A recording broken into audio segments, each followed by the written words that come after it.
Welcome back to Houston Life, where today it is all about celebrating the 2023 NCAA Men's Final Four Championship happening right here in Houston. Right now I'm on the campus of U of H, where we were all rooting for the Cougs. Sadly, they reached the end of their road. But if the Cougs busted your bracket, you are not alone. Here to help us sort it out, make sense of it, Professor Dr. Kathy Poliak from U of H. You're a professor of data science. Yes. So essentially, you can use trends and data to help predict a correct bracket. Is that right? Yes. How does this all work? Well, what I do is I'm able to predict the probability of a team winning based on some key features.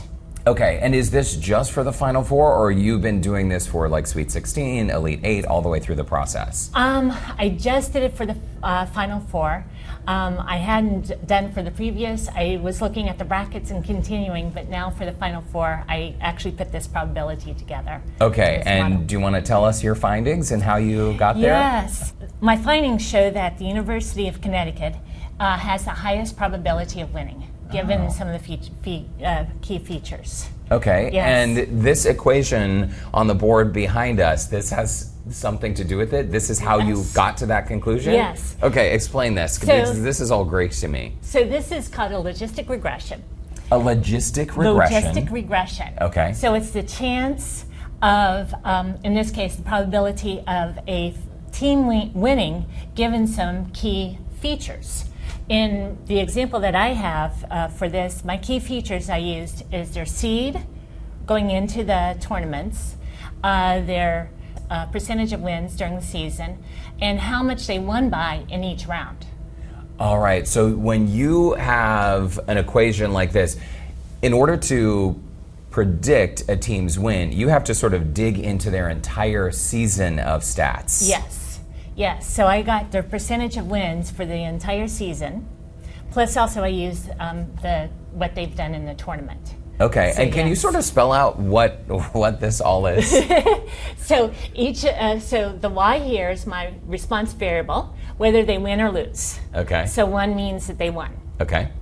X is a bunch of features. So in my example, my features were their seed going into the tournament for each region, their seed, their points won by in the first round, second round, Elite 8, the Sweet 16, how much they won by, and then also their percentage of wins during the regular season.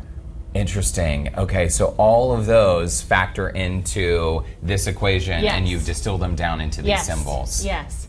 In its logistics, so it's going to be a really, it's not going to be just a linear straight line, is what you think about as, as you go on. Is it strange that I'm having like heart palpitations, a little bit of PTSD from math class? Even with this saying, hey, University of Connecticut has the highest chance of winning, it's still like a 20% chance of them winning. So there's still the chance, there's still cause that they may not even win. There's still a higher chance that they may not win. That's right. That's right. Okay, what about for people who are thinking ahead already to next year? They're thinking about how to fill out their brackets. Do you have any advice for regular folks who don't understand this equation? For those that continue on for next year, I would recommend that they actually look at the the universities and the colleges play, how they played during this season, and look at that. And there's also a lot of sources that are available that say, hey, this is the predictions of who will win and who not. And if you have a favorite, it's always okay to root for your favorite That's team, right. right? So That's when you're right. filling out your own bracket, do you sometimes ignore the data? Do you ignore the statistics just because you want your team to win? Yes, I do. So a lot of times I will have Houston winning the tournament. Yeah. Okay, so And is even that this what you year, had I this did. year? Yes. So your bracket's busted. Yes, my bracket is busted. It's all right. Listen, you're not alone. I know a lot of our viewers are not alone.